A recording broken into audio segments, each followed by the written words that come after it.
வீடு English school welcomes you. இன்றைக்கி என்ன பார்க்க போகிறோம்னா காமன் எரர்ஸ் இன் இங்கிலீஷ். அதாவது பேசத்தில் நம்மளே அறியாமல் வில் மேக் சம் எரர்ஸ். அந்த மாதிரி எரர்ஸ் என்னென்னு பார்ப்போமா? First one, none of the boy is very intelligent. This is wrong. Why? அதாவது அந்த இருக்கிற நிறைய பாய்ஸில் யாருமே இன்டெலிஜென்ட் இல்லை. So we have to use boys அப்படிங்கிற ப்ளூரல் நம்ம யூஸ் பண்ணணும். சரி, பாய்ஸுங்கிற ப்ளூரல் யூஸ் பண்ணிவிட்டு then why should we put is. அதாவது நன்னுங்கிறத இங்கே சப்ஜெக்டாக வந்திருக்கு. ஸோ none is singular. So here we use is. None of the boys is very intelligent. See the next one. One of my friend is poor. This is wrong. Then what is the correct answer?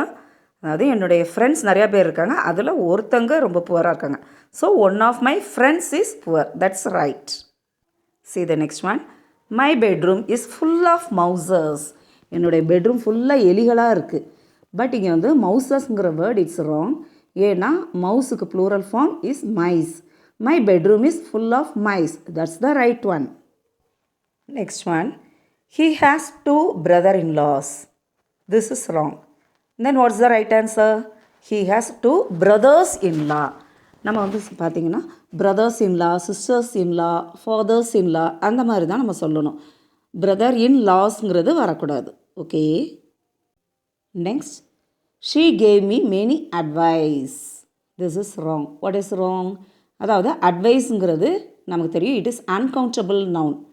So இங்கே வந்து மெனிங்கிற word நம்ம use பண்ணக்கூடாது. Then what's the right answer? She gave me much advice. Okay. அதாவது many வந்து countable நவுனுக்கு தான் use பண்ணுவோம். அன்கவுண்டபிள் நவுனுக்கு we have to use much.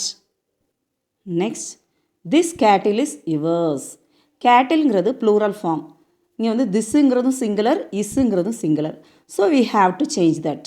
அப்போ திஸ்ஸை வந்து தீஸாக சேஞ்ச் பண்ணிடணும், இஸ் வந்து ஆராக சேஞ்ச் பண்ணிடணும். These cattle are yours. That is the right one. They usually ate dinner at home. This is wrong. Why? ஏன்னா usually வந்தாலே we have to use present tense. அப்போ what is the right one? They usually eat dinner at home. இங்கே eatங்கிற present tense தான் நம்ம use பண்ணணும். அதாவது usually, regularly இந்த மாதிரி வந்தால் we have to use present tense. Next one. She has been studying since 5 hours. அதாவது 5 மணி நேரமாக அவள் படிச்சுக்கிட்டே இருக்கிறாள். அப்போ இத்தனை மணி நேரமாக படிக்கிறாள் அப்படிங்கிறதுக்கு we have to use for. அப்போ she has been studying for 5 hours. This is the correct answer. Next one is I bought 4 dozens apples.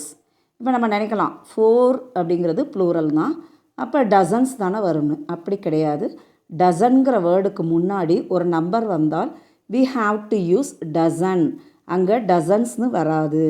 அப்போ எப்போ எந்த இடத்துல நம்ம டசன்ஸ் யூஸ் பண்ணோம்னா, பாருங்கள் இங்கே example, the storm destroyed dozens of buildings.